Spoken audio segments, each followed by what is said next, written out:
तमिलनाडु के तिरुनेलवेली में करेंगे इंतखाबी रैली।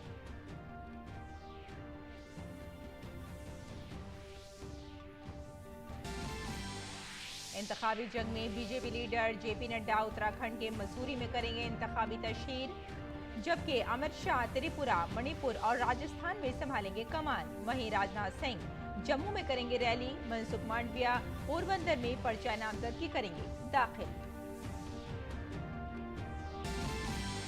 अपोजिशन पार्टियों ने भी इंतखाबी तशहीर में झोंकी पूरी ताकत। राहुल गांधी वायनाड में अपनी पार्टी के लिए चलाएंगे मुहिम।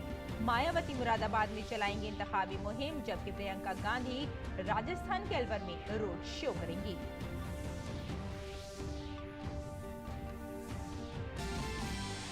शराब पॉलिसी घपले के मुलजिम अरविंद केजरीवाल की अदालती तहवील का आखिरी दिन। गिरफ्तारी की अर्जी मुस्तरद करने के हाई कोर्ट के फैसले के खिलाफ सुप्रीम कोर्ट में आज होगी समाअत। सिसोदिया और की कविता की भी पेशी आज।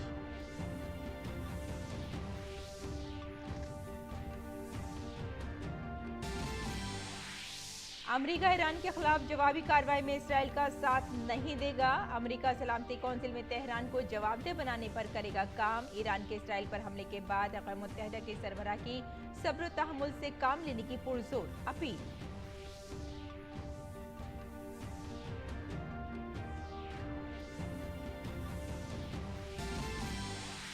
वज़ीर ख़ारजा डॉक्टर एस जयशंकर ने अपने इसराइली हममनसब कॉर्ड से ईरान इसराइल तनाज़े पर की बातचीत। एस जयशंकर ने वसी तर इलाक़ाई सूरत हाल पर तबादला ख्याल करते हुए भारत की तशवीश का इजहार किया।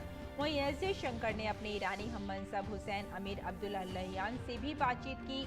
वज़ीर ख़ारजा ने बहरी जहाज के हमले में भारतीय अराकीन की रिहाई पर तबादला ख्याल किया। सिफारतकारी के जरिए मसले का हल तलाशने पर दिया जोर। गुज़िश्ता रोज IPL में रोहित शर्मा की सेंचुरी डायगा गई। मुंबई इंडियंस को चेन्नई सुपर किंग्स के हाथों 20 रन से शिकस्त। आज सनराइजर्स हैदराबाद का बेंगलुरु में रॉयल चैलेंजर्स बेंगलुरु से होगा मुकाबला। आदाब नाज़रीन, खबरनामे में आपका इस्तकबाल है। मैं हूं आपके साथ रेशमा फारूकी। आइए तफसील से अब खबरों पर नजर डालते हैं। सियासी पार्टियों ने लोकसभा इंतखाबी मुहिम में अपनी पूरी ताकत झोंक दी है। पहले मरहले की वोटिंग 19 अप्रैल को होगी। तमाम जमातों के रहनुमा राय दहिंदगान को अपनी तरफ मुतवज्जे करने की पूरी कोशिश कर रहे हैं। बीजेपी के स्टार कैंपेनर वजीर आजम नरेंद्र मोदी NDA के उम्मीदवारों के हक में जबरदस्त मुहिम चला रहे हैं। बीजेपी के मिशन साउथ के तहत वजीर आजम आज केरल और तमिलनाडु के इंतखाबी दौरे पर होंगे। वजीर आजम आज सबसे पहले केरल के त्रिशूर में अलाथर पहुंचेंगे। वजीर आजम यहां NDA उम्मीदवारों TN सरासू और सुरेश गोपी के लिए इंतखाबी रैली करेंगे, जो अलाथर और त्रिशूर लोकसभा सीटों से इलेक्शन लड़ रहे हैं। इसके बाद वजीर आजम तिरुवनंतपुरम जिले के अटंगल पहुंचेंगे, जहां वो अटंगल और तिरुवनंतपुरम हलकों से इंतखाब लड़ने वाले 2 मरकजी वुज़रा वी मुरलीधरन और राजीव चंद्रशेखर की हिमायत में एक जलसाए आम करेंगे। काबिल जिक्र है कि केरल की तमाम 20 लोकसभा सीटों के लिए दूसरे मरहले में 26 अप्रैल को वोट डाले जाएंगे। केरल के बाद वजीर आजम तमिलनाडु जाएंगे। वजीर आजम शाम को यहां तिरुनेलवेली में एक जलसाए आम से खिताब करेंगे। तमिलनाडु की तमाम 39 सीटों के लिए पहले मरहले में 19 अप्रैल को वोटिंग होनी है।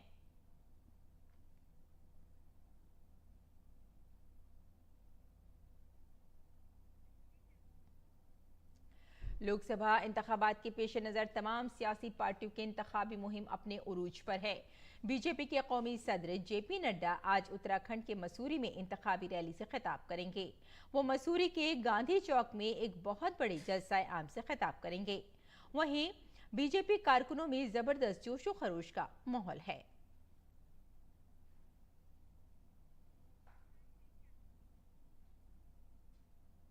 मरकजी वजीर दाखिला अमित शाह आज त्रिपुरा, मणिपुर और राजस्थान में इंतखाबी रैलियां करेंगे।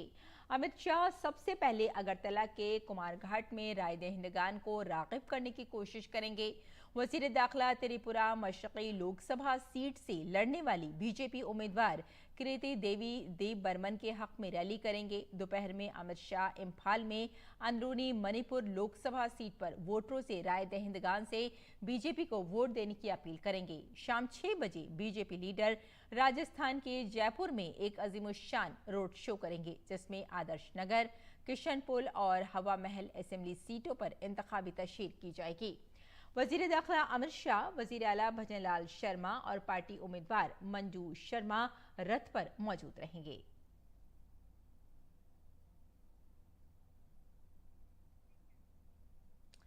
बीजेपी के स्टार कैंपेनर वजीर दिफा राजनाथ सिंह आज जम्मू कश्मीर में इंतखाबी तशहीर करेंगे। राजनाथ सिंह जम्मू के कठुआ, उधमपुर, डोडा पार्लिमानी हलके के बिसौली में एक इंतखाबी रैली से खिताब करेंगे। बीजेपी ने सीट से मौजूदा एमपी और मरकजी वजीर डॉक्टर जितेंद्र सिंह को मुसलसल तीसरी बार मैदान में उतारा है।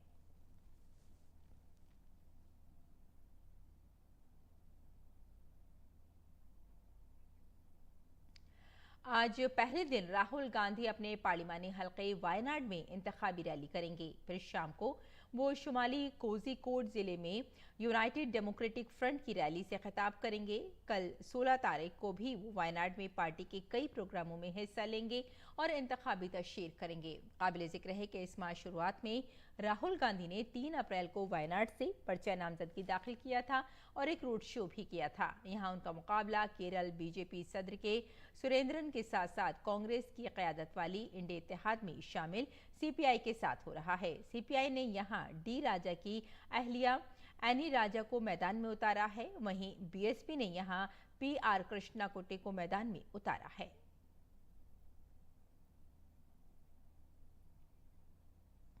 और कांग्रेस ने भी इंतखाबी तशहीरी मुहिम में अपनी पूरी ताकत झोंक दी है। पार्टी के कौमी लीडर कांग्रेस उम्मीदवारों की हिमायत में एक के बाद एक मुल्क का दौरा कर रहे हैं। कांग्रेस की जनरल सेक्रेटरी और स्टार कैंपेनर प्रियंका गांधी आज फिर राजस्थान के दौरे पर होंगी।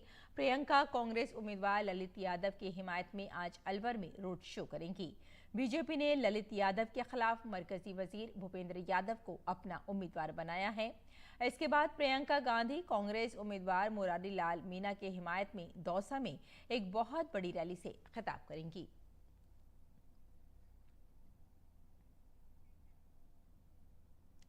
इससे पहले कल कांग्रेस ने लोकसभा इंतखाबात के लिए उम्मीदवारों की एक और फहरिस्त जारी की है। कांग्रेस ने इस फहरिस्त में 10 उम्मीदवारों के नामों का ऐलान किया है। इसमें दिल्ली की 3 सीटों, पंजाब की 6 सीटों और उत्तर प्रदेश की 1 सीट पर उम्मीदवारों के नामों का ऐलान किया गया है। कांग्रेस ने चांदनी चौक से जेपी अग्रवाल के नाम का ऐलान किया है। शुमाल मशरक़ी दिल्ली से कन्हैया कुमार और शुमाल मगरबी दिल्ली से उदित राज, अमृतसर से गुरजीत सिंह और जालंधर से चरणजीत सिंह, चेन्नई फतेहगढ़ साहिब से अमर सिंह और भटिंडा से जीत मोहिंदर सिंह सिद्धू, संगरूर से सुखपाल सिंह खेरा, पटियाला से डॉक्टर धर्मवीर गांधी और इलाहाबाद से उज्जवल रेवती रमन सिंह को उम्मीदवार बनाया गया है।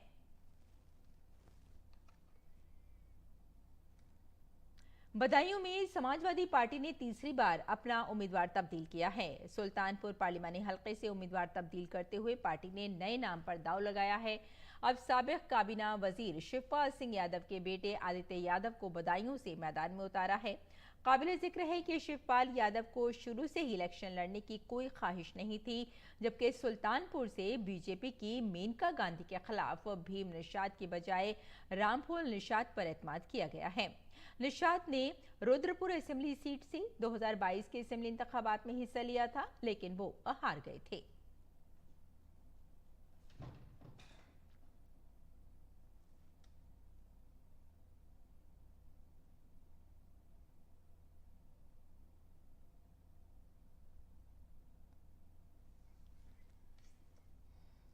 आगे बढ़ते हैं। 2024 लोकसभा इंतखाबात के पहले मरहले की वोटिंग में सिर्फ थोड़ा सा वक्त बाकी है। हुक्मरान जमात के साथ साथ अपोजिशन भी वोटरों को अपनी तरफ मुतवज्जे करने की पूरी कोशिश कर रही है। बीएसपी सुप्रीमो और उत्तर प्रदेश की साबिक वजीर आला मायावती भी इंतखाबी जंग में उतर चुकी हैं। वो आज मुरादाबाद में पार्टी उम्मीदवार के हक में वोट मांगेगी। काबिल जिक्र है कि मुरादाबाद लोकसभा सीट के लिए पहले मरहले में 19 अप्रैल को वोटिंग होनी है।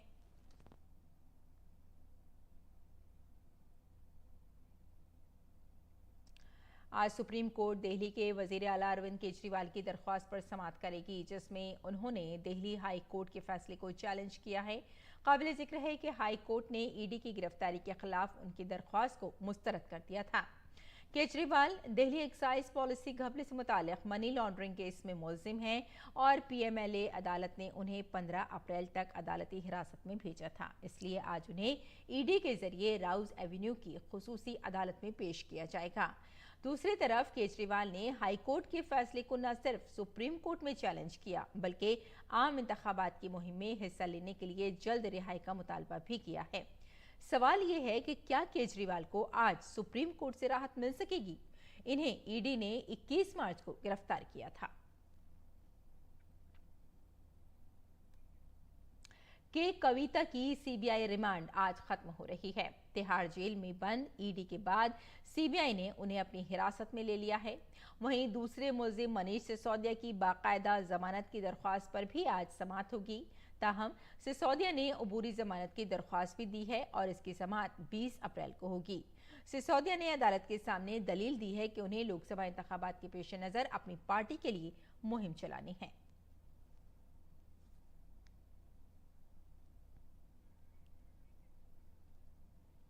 एक तरफ जहां एनडीए इत्तेहाद के रहनुमा इंतखाबी मुहिम में मसरूफ हैं, तो वहीं दूसरी तरफ इंडिया इत्तेहाद भी जोर शोर से मुहिम चला रहा है। कांग्रेस की रहनुमा प्रियंका गांधी राजस्थान पहुंची तो तेजस्वी यादव ने बिहार में भरपूर मुहिम चलाई। ममता बनर्जी बंगाल में कई इंतखाबी प्रोग्रामों में शरीक हुई, जबकि उत्तर प्रदेश में बहुजन समाज पार्टी की सुप्रीमो मायावती भी सरगर्म नजर आई। पेश है ये रिपोर्ट। लोकसभा इंतखाबात के पहले मरहले की वोटिंग जुमे को होने वाली है। ऐसे में तमाम सियासी पार्टियां वोटरों को अपने हक में करने में मसरूफ हैं। कांग्रेस समेत इंडिया इत्तेहाद की तमाम पार्टियां भरपूर तरीके से इंतखाबी मुहिम में मसरूफ हैं। इसके अलावा दीगर जमातें भी इंतखाबी रैलियां निकाल रही हैं। कांग्रेस जनरल सेक्रेटरी प्रियंका गांधी ने राजस्थान के जालोर में एक इंतखाबी रैली निकाली। प्रियंका गांधी ने जालोर सिरोही लोकसभा सीट से कांग्रेस उम्मीदवार और साबिक वजीर आला अशोक गहलोत के बेटे वैभव गहलोत की हिमायत में वोट मांगे। उन्होंने कहा कि जब से रियासत में अशोक गहलोत की हुकूमत बदली है, तरक्याती स्कीमों पर काम रुक गया है। आप अशोक गहलोत जी की सरकार से खुश भी थे, हो सकता है थोड़ा सा शिकवा गिला भी था, इसीलिए आपने सरकार बदली कि नहीं? हाँ कि नहीं? तो देखिए, आपने सरकार बदली और क्या देखा कि जो स्कीमें आपके लिए अशोक जी ने शुरू की थी, जो 25 लाख की बीमा की स्वास्थ्य बीमा की स्कीम थी, उसको क्या हुआ? कौन बताएगा? बंद हो गई। कर्नाटक के वजीर आला और कांग्रेस लीडर सिद्धारमैया ने गोडाको के मेदागिरी में नामा निकालों से बात की और बीजेपी की क़यादत वाली हुकूमत पर कोई वादा पूरा न करने का इल्जाम लगाया। हिमाचल प्रदेश की मंडी लोकसभा सीट से कांग्रेस के उम्मीदवार विक्रमादित्य सिंह ने रामपुर में एक जलसायाम से खिताब किया।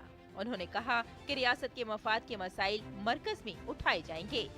हम मिलकर यहाँ की आवाज को उठाएंगे और विकास कार्यों में कोई कमी नहीं आने देंगे, ये मेरा वादा आपको है।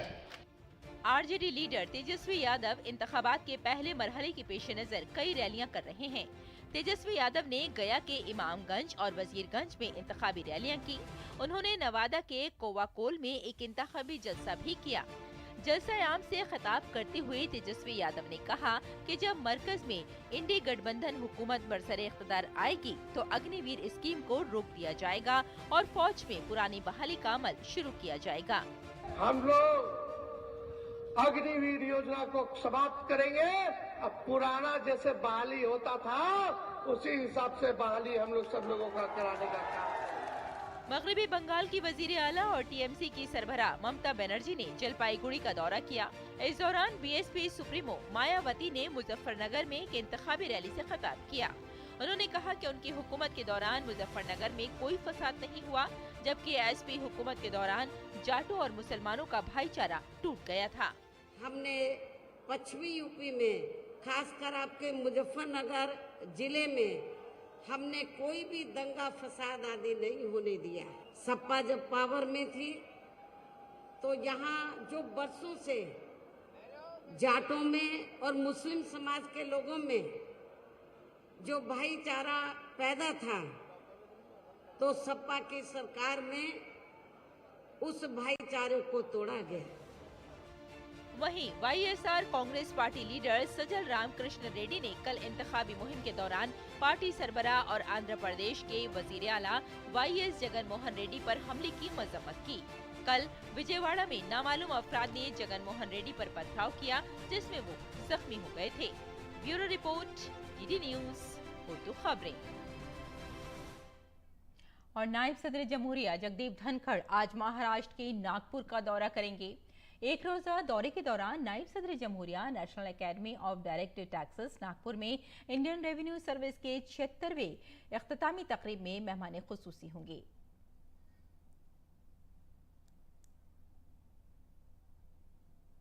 जल शक्ति के मरकजी वजीर और राजस्थान के जोधपुर पार्लिमानी हलके से बीजेपी के उम्मीदवार गजेंद्र सिंह शेखावत ने पोखरण असेंबली हलके में अवामी मीटिंग की। हमारे नुमाइंदे ओपी यादव ने गजेंद्र सिंह शेखावत से उनकी बातचीत के बारे में खुसूसी बात की। राजस्थान के मारवाड़ में जोधपुर लोकसभा काफी चर्चा में है। यहां से केंद्रीय मंत्री गजेंद्र सिंह शेखावत लगातार 2 बार जीत की हैट्रिक दर्ज करने के बाद तीसरी बार फिर से चुनावी मैदान में। आइए बात करते हैं सर, लगातार चिलचिलाती धूप में कैंपेन आप कर रहे हैं, किस तरह का रेस्पॉन्स है? पूरे देश में जिस तरह से मोदी को तीसरी बार प्रधानमंत्री बनाने का उत्साहपूर्ण वातावरण है, ठीक उसी तरह का उत्साहपूर्ण माहौल आज यहाँ पोखरण में भी और जोधपुर लोकसभा क्षेत्र में भी। बीते 10 साल में आपने विकास के कई काम किए, अब आप क्षेत्र में जा रहे हैं तो वो दिखाई भी दे रहे हैं, तो किस तरह का रेस्पॉन्स लग रहा है? देखिए, वो आप एक बार मुझे लगता है कि इस विषय में मैं अगर खुद बात करूंगा वो उचित नहीं होगा। लोग संतुष्ट हैं, लोग अत्यंत सहृदयता के साथ में धन्यवाद भी ज्ञापित करते हैं, लेकिन विकास एक सतत प्रक्रिया है। आगे भी इसी तरह से अनेक काम अभी होने बाकी हैं जिन पर हम आगे जाके काम करेंगे। हर बार जब आप चुनाव लड़ते हैं प्रत्याशी बदलते जाते हैं, 2 बार प्रत्याशी बदले, अब तीसरी बार भी बदला, इसकी वजह क्या है? मैं तो इतना कह सकता हूं कि चौथी बार भी बदलेगा, कि नया प्रत्याशी होगा। तो ये थे केंद्रीय मंत्री गजेंद्र सिंह शेखावत, जिनका मानना है कि जोधपुर लोकसभा क्षेत्र में उन्होंने बीते 10 साल में जो विकास के कार्य किए हैं, उनकी बदौलत न केवल वो जनता के बीच जा रहे हैं, बल्कि तीसरी बार भारी बहुमत से जीत को लेकर पूरी तरह आश्वस्त भी है। मेरे सहयोगी कैमरामैन गौरव गिरी के साथ मैं OP Yadav, DD news, Pokhran, Jodhpur. और इसराइल पर ईरान के हमले के बाद वजीर खारजा डॉक्टर एस जयशंकर ने ईरान के वजीर खारजा हुसैन अमीर अब्दुल अल्लाहियान से बातचीत की। इस दौरान वजीर खारजा डॉक्टर जयशंकर ने ईरान की तरफ से पकड़े गए इसराइल के MSC एरीज बहरी जहाज के अमले के 17 भारतीय अरकान की रिहाई पर तबादला ख्याल किया। दोनों वज़ीर खारजा ने मगरबी एशिया की मौजूदा सूरत हाल पर भी तबादला ख्याल किया। बातचीत के दौरान वजीर खारजा डॉक्टर एस जयशंकर ने अपने ईरानी हममंसब के साथ खित्ते में कशीदगी कम करने, सब्र तहम्मुल से काम लेने और सिफारतकारी की अहमियत पर जोर दिया। वजीर खारजा डॉक्टर एस जयशंकर ने इसराइली वजीर खारजा इसराइली कोर्ट से भी बातचीत की और बातचीत के दौरान वजीर खारजा डॉक्टर एस जयशंकर ने कल हुई पेशरफ पर भारत की तशवीश का इजहार किया। दोनों वज़ीर खारजा ने वसीतर इलाकाई सूरत हाल पर तबादला ख्याल किया। दोनों रहनुमाओं ने बाहमी रवाबित बरकरार रखने पर भी इत्तफाक राय किया।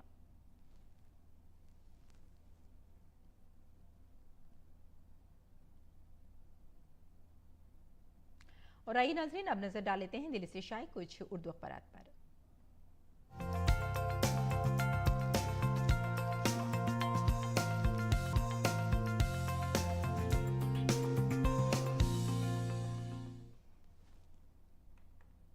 तो नाज़रीन, आइए अखबारात में कुछ ख़ास सुर्खियों पर नज़र डाल लेते हैं। आपको बता दें कि ईरान का इसराइल पर हमला और 300 मिसाइल दागे गए हैं। और आपको बताते चलें कि अमेरिका को भी धमकी दी गई है और इसराइल के जवाबी हमले का अंदेशा भी बताया जा रहा है। सलामती कौंसिल और यूरोपीय यूनियन और G7 का इजलास भी तलब किया गया है और इस पर बातचीत के इम्कानात नज़र आ रहे हैं कि आगे की हिकमत अमली क्या होनी चाहिए। और आइए अब नजर डाल लेते हैं अगली सुर्खी पर। काफ़ी ख़ास ये सुर्खी हो जाती है नाजरीन, ज़्यादातर अखबारात ने इसे भी अपने सफ़े अव्वल पर जगह दी है।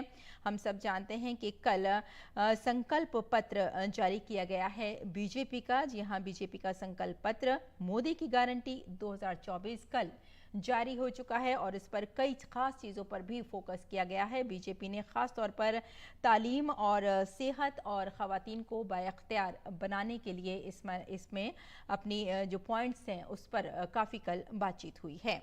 और आइए अब नज़र डाल लेते हैं अगली सुर्खी पर। कल नाज़रीन डॉक्टर B.R. अम्बेडकर का यौम पैदाइश था और इस मौके पर उन्हें खराज अक़ीदत पेश किया गया।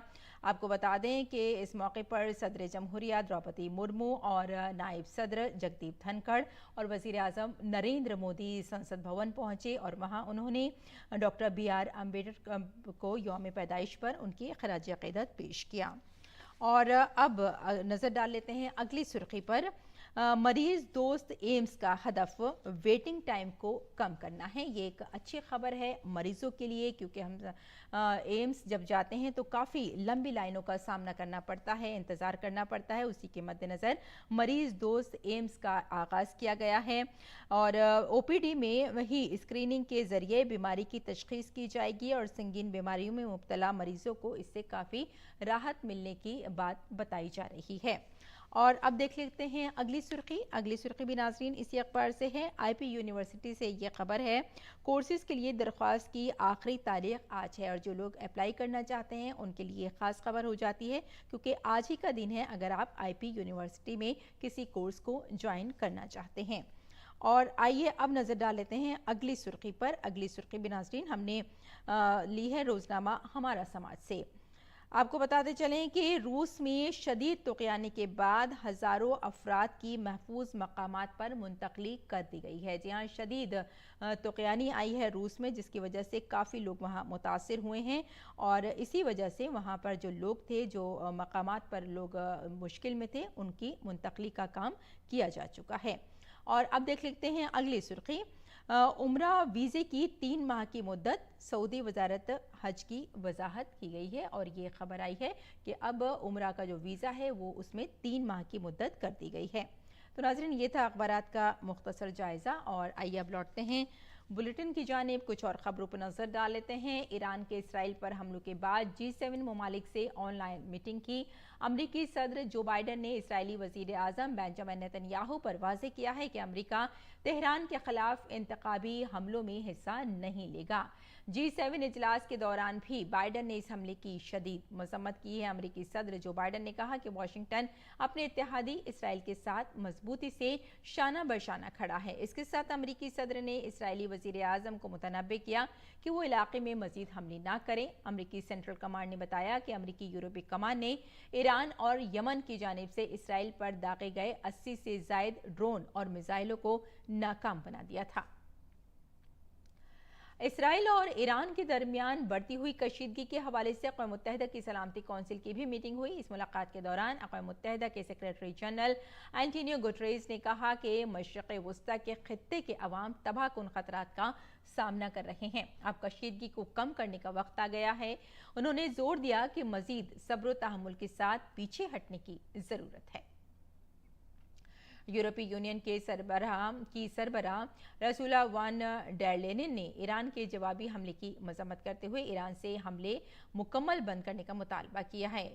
उर्सुला वॉन डेर लियोन ने भी गजा में तनाज़ा खत्म करने का मुतालबा किया। यूरोपीय यूनियन ने इसराइल की हिमायत का इयादा किया। पीर की रात पापुआ न्यू गिनी में ज़लज़ले के शदीद झटके महसूस किए गए। German research centre for Jio sciences ने बताया कि ज़लज़ले की शिद्दत रेख्तर पैमाने पर 6.2 थी। ज़लज़ले के बायस किसी जानी और माली नुकसान की कोई इत्तला नहीं है। ब्राज़ील के शुमाल मशरक़ी साहिल पर माहीगीरों ने लाशों से भरी एक कश्ती देखी है। कश्ती से 20 के करीब लाशें मिली हैं, ताहम उनकी शनाख्त नहीं हो सकी है। ब्राज़ील के अटॉर्नी जनरल के दफ्तर ने कहा कि उसने एक फॉरेंसिक टीम को इलाके में तलाशी करने के लिए भेज दिया है। ये कश्ती पारा रियासत के साहिल पर दारुल हुकूमत बेल्जियम से तकरीबन 300 किलोमीटर के फासले पर एक दूर दराज मुकाम पर तैर रही थी। फिलहाल पुलिस मामले की जाँच कर रही है। इंडियन प्रीमियर लीग में इतवार को मुंबई में खेले गए मैच में चेन्नई सुपर किंग्स ने मुंबई इंडियंस को 20 रन से हरा दिया।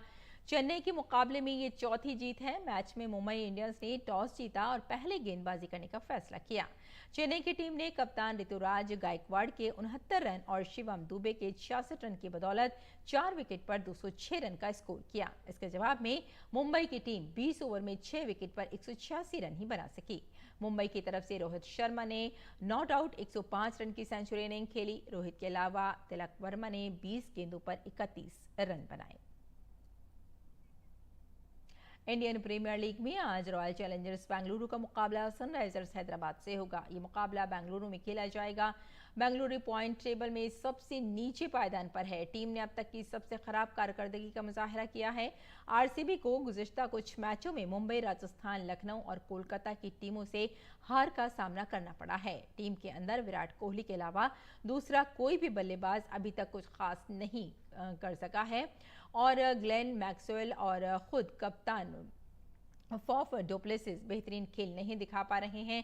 सनराइजर्स हैदराबाद ने आईपीएल 2024 में अब तक 5 मैच खेले और उन्होंने 3 मैच जीते हैं और 2 में हार का सामना करना पड़ा है। अब टीम के पास 6 पॉइंट्स हैं। टीम ने गुज़िश्ता 2 मैचों में पंजाब किंग्स और चेन्नई सुपर किंग्स को शिकस्त दी थी।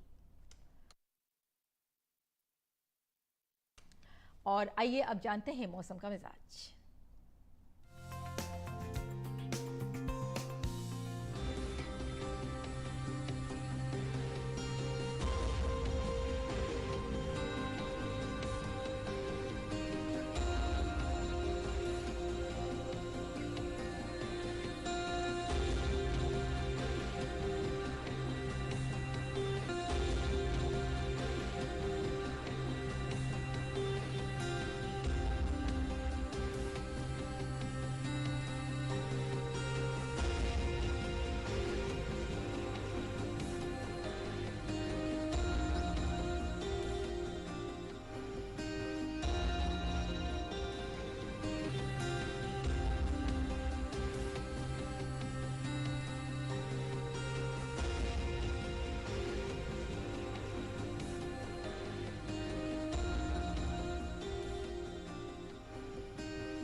तो इस बुलेटिन में फिलहाल इतना ही। इजाजत दें। आदाब।